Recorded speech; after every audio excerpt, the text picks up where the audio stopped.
জয়গুরু। নলিনীকান্ত মা তারাকে বললেন, তাহলে তোমার বাম পদখানি আমার মাথায় রাখো দেখি। দেবী সেইরূপ করলে সাধক নলিনী বললেন, তাহলে তোমার সুধাংশুবালার মূর্তি কেন? মা হেসে বললেন, সাধক, তোমার সারা অন্তর জুড়ে যে মূর্তিখানি বিরাজমান, আমি সেই মূর্তিতে তোমাকে দর্শন দিলাম। আমি ভক্তাভীষ্ট পূরণকারিণী দেবী।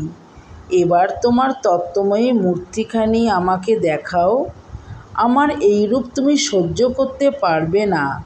সাধকের অনুরোধে মা তার সেই রূপ দেখালে তা সহ্য করতে না পেরে নলিনী জ্ঞান হারালেন। জ্ঞান ফিরলে দেখলেন তিনি তার তান্ত্রিক গুরু বামাখ্যাপার কোলে। বামাখ্যাপার তপস সাধনায় এবং অত্যাশ্চর্য মন্ত্রশক্তি বলে মা তারার অভিশাপ মুক্তি ঘটেছিল।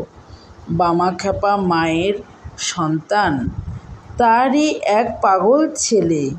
বামার তপশক্তির এমনই প্রভাব যে তার ডাকে মা সহজেই দর্শন দিতেন এবং কথা বলতেন।